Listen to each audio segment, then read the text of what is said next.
أستاذ بيومي، حضرتك عارف أنا كنت بحبك إزاي؟ لا، ما أنتش عارف. أنا كنت بعتبر حضرتك فرد من أفراد العيلة، اللي هو أنا كنت بدور عليك زي ما بدور على خالي، زي ما يكون خالي طالع في التلفزيون بس بيقولك تعرف فلان؟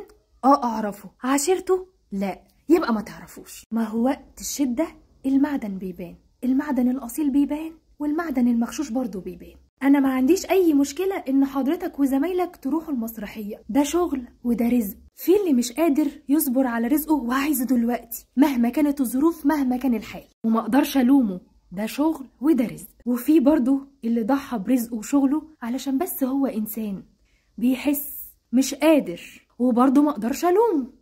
طب طالما انا ما عنديش مشكله في ده وما عنديش مشكله في ده، انا ايه مشكلتي؟ حضرتك عارف لو كان اي حد من اللي واقفين وراك هو اللي فرقع الكلمتين دول، ولا الهوا ولا كنت هزعل. عارف ليه؟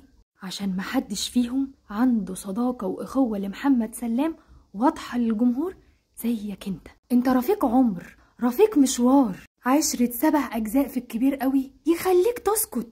من 2010 الجزء الأول ل 2023 الجزء السابع، 13 سنة، أكل شرب هزار ضحك تصوير. انت لو حد زقك تقول الكلمتين دول تقف، لا اشوفوا حد غيري. أقسى وأوحش وأوجع حاجة في الدنيا طعنة الصديق.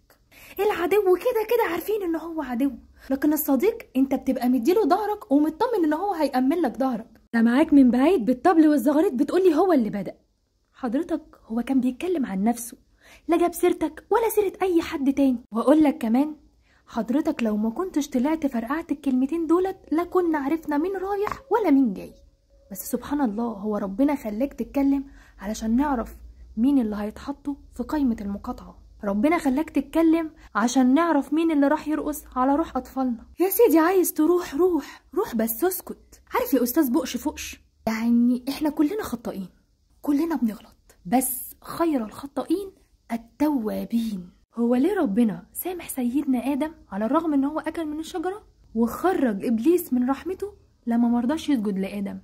هما الاتنين عملوا حاجة، عملوا ذنب، بس سيدنا آدم رجع تاب إلى الله معترف إن هو غلطان وربنا تاب عليه. إبليس العظمة خدته، الكبر خده. إحنا المفروض ما نكبرش في الغلط، بس ما تقولش والله العظيم أنت لو ما كنتش قلت إحنا ما كناش هنعرف إن حضرتك رايح. وعلى رأي المثل، زي ما في صحاب غدارين، في صحاب بجدعنتهم وأصلهم واقفين، اللي هو مهما كانت العاصفة شديدة عليك يا صاحبي أنا هفضل ظهرك وسندك. كل الشكر والدعم لمحمد سلام، وكل الشكر وألف شكر لأحمد مكي الصديق الجدع اللي وقف جنب صاحبه. مهم جدا ان احنا ندعمهم، هيتحاربوا كتير قوي الفترة الجاية. ربنا معاكم وربنا هيعوضكم، والله هيعوضكم. واحنا دورنا ان احنا نشوف فين قنواتكم وحاجتكم، وليكوا علينا ان احنا هندغدغ الدنيا دغاديغ عشان خاطركم. كفاية ان انتوا مخلتوناش كلنا نفقد الامل في الخير. اهو فعلا ينطبق عليكم الخير في امتي ليوم الدين.